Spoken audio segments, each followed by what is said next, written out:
నాన్నగారు 2007లో చనిపోయారండి. మేము నలుగురు కూతుర్లము. నలుగురు ఆడపిల్లలు, మీకెందుకు అమ్మను పెళ్లిళ్ళు చేసేయి అని చెప్పి చాలా మంది అన్నారు అమ్మతో. మీరు చదవండి, నేను ఉండే వరకు మిమ్మల్ని చూసుకుంటాను, తర్వాత నేను లేకపోతే మిమ్మల్ని చూసుకునే వాళ్ళు ఒక బ్రదర్ లేరు, నాన్న లేరు, జాబే మీకు అన్ని సర్వస్వం అని చెప్పి చాలా అంటే చాలా మోటివేట్ చేశారు.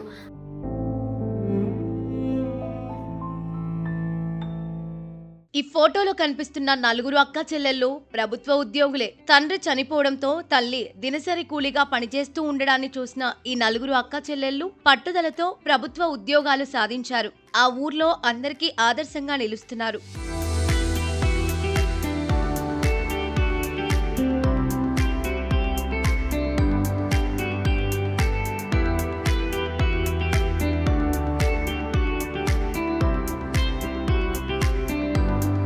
చిత్తూరు జిల్లా వేపమాకులపల్లికి చెందిన ముని వెంకటప్ప, గౌరమ్మ దంపతులకు నలుగురు ఆడపిల్లలే. అయితే ఆ నలుగురు ఆడపిల్లలే ఇప్పుడు ఆ ఊరికి ఆదర్శంగా మారారు. 2007లో తండ్రి ముని వెంకటప్ప చనిపోవడంతో తల్లి గౌరమ్మ నలుగురు ఆడపిల్లలను కష్టపడి చదివించింది. దినసరి కూలీగా పనిచేస్తూ పెంచి పెద్ద చేసి ఉన్నత చదువులు చదివించింది. ఆర్థికంగా కష్టమైన నలుగురు అక్క చెల్లెళ్ళు ప్రభుత్వ ఉద్యోగాలు సాధించారు. పెద్ద కుమార్తె వీణాకుమారి 2014లో కానిస్టేబుల్గా ఎంపికవ్వగా, రెండో కుమార్తె వాణి 2016లో ఎస్జిటి టీచర్గా ఉద్యోగం సంపాదించింది. ఇక మూడో కుమార్తె వనజాక్షి 2025లో కానిస్టేబుల్గా ఉద్యోగం సాధించింది.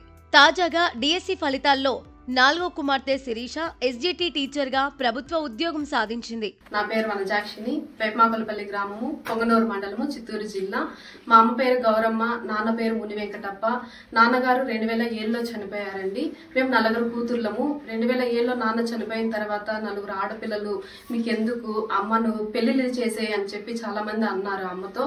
కానీ అమ్మ అవేమి పట్టించుకోకుండా, మీరు చదవండి, నేను ఉండే వరకు మిమ్మల్ని చూసుకుంటాను, తర్వాత నేను లేకపోతే మిమ్మల్ని చూసుకునే వాళ్ళు ఒక బ్రదర్ లేరు, నాన్న లేరు, జాబే మీకు అన్ని సర్వస్వం అని చెప్పి చాలా అంటే చాలా మోటివేట్ చేశారు.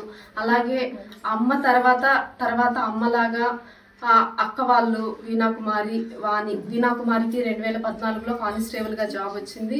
2016లో వాణి అక్కకి ఎస్జిటిగా వచ్చింది. 2025లో వనజాక్షిని నేను కానిస్టేబుల్గా సెలెక్ట్ అయ్యాను. నా చెల్లెలు శిరీష డిఎస్సిలో సెలెక్ట్ అయింది.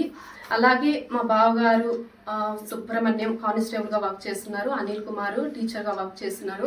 చాలా అంటే వాళ్ళు కూడా చాలా సపోర్టివ్ ఇచ్చారు. ఒక బ్రదర్ లాగా, ఒక ఫాదర్ లాగా చాలా సపోర్టివ్ చేశారు. అలాగే మా మావయ్య మేనమామ అవుతారు, మా అమ్మ వాళ్ళ బ్రదరు, తను కూడా చాలా సపోర్టివ్ చేసి, మీరు చదువుకోవాలి, మీరు చదవాలి, మీకు ఎంతైనా కానీ నేనున్నాను అన్నట్టు కాలేజెస్ దగ్గర కానీ స్కూల్స్ దగ్గర కానీ తను కూడా చాలా అంటే చాలా మోటివేట్ చేసి చదివిపించినారు.